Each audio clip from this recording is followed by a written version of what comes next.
Today on Refill Training, we're taking a look at the Fenix GL06. The GL06 is a compact weapon light from Fenix that gets 600 lumens on its rechargeable battery or 400 max lumens when you use the dual fuel capability to run it off of CR123s. This is Fenix's offering that competes with lots of other compact weapon lights in the market.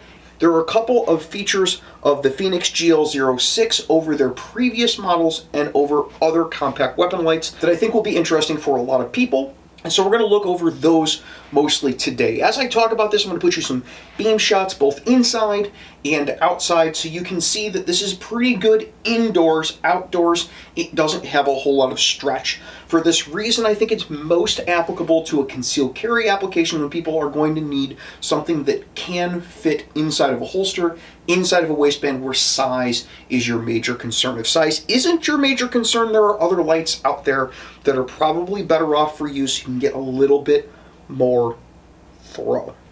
Now the GL06 mounts off of a throw lever and an adjustment screw. This is the adjustment screw. The throw lever is on the other side of the pistol right there. You simply clip this onto the mount for your pistol up front, the rail, whether that's a Glock rail or a 1913 rail, and then throw the throw lever down, then adjust this screw until it is perfectly tight so it doesn't wiggle wobble on you, and then you can take it on and off just by unlatching and relatching the throw lever. Thanks to YouTube's rules, I can't do that on video, so you'll excuse me.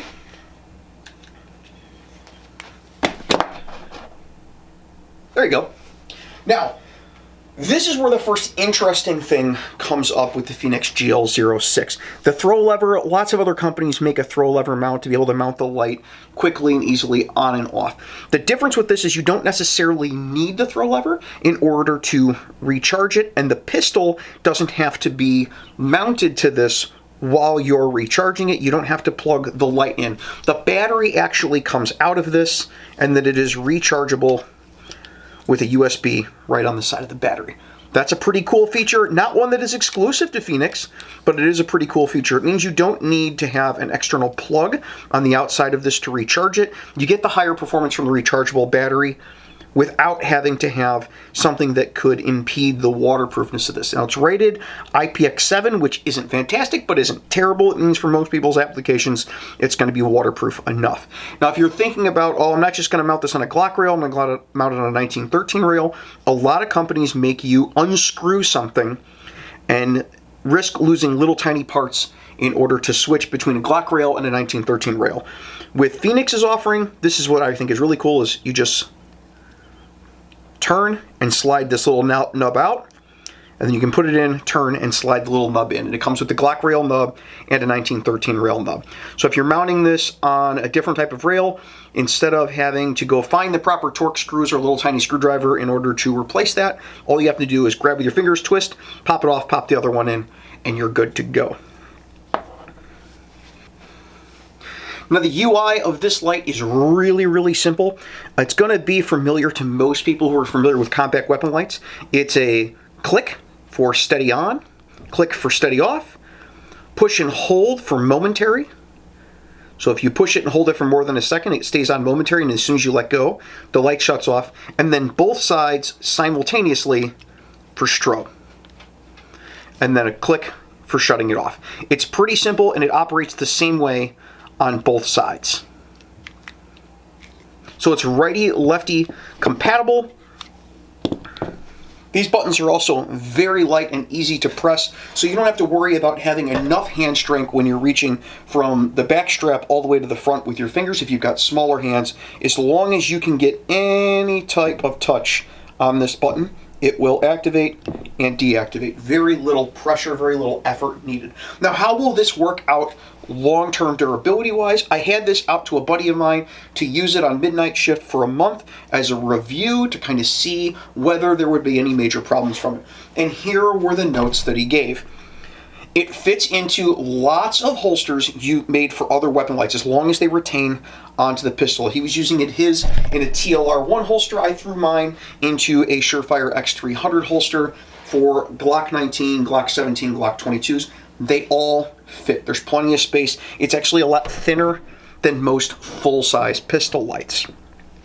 As far as runtime, Fenix says that this gets 50 minutes on a charge or an hour and 30 minutes on a CR123. Now remember, on the rechargeable battery, you get a max of 600 lumens. On the CR123, you only get a max of 400. He said at the end of the month, he didn't recognize any downgrade in performance using the rechargeable battery, and when he charged it, it took about 10 minutes to charge it all the way back up. Being on midnights, that weapon light gets used quite a bit on vehicle stops, felony stops, building searches especially.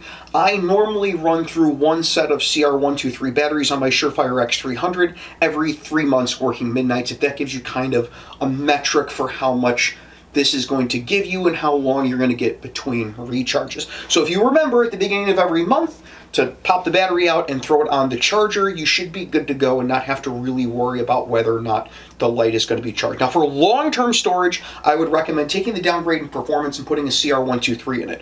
So if this was going to be something that someone was going to be using for concealed carry, for home defense, where that light's not going to be used all the time, I would put the CR123 in it.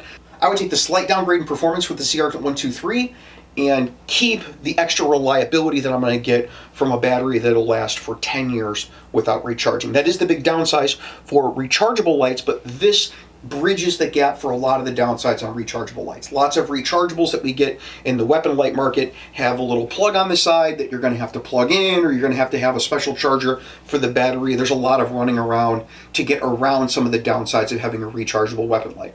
This one gets through lots of those issues without really having to make you take the light off of the gun. All you have to do is once a month, unload the pistol, take the battery out from the front, which does not require that you remove it from the gun, take that battery out, plug it into a USB, charge it, pop it back in. If you're on a rotation like I was for many years, you could do this during a day shift and probably never even have to take time to maintain this while you're at home. So that is free field training for this week. That is our review of the Fenix GL06, a compact weapon light most applicable for indoor environments, but which allows you to not have to go buy batteries if you don't want to, if you're going to use it on the street. So next week, you guys be safe and take care of each other. That's been your free field training for today. While you're here, check out one of the other videos that we made, or down here, subscribe so you can see more. Or you could check out Patreon, where you can see how you can get your name put on the videos, like all these fine folks over here. I'll see you guys next time.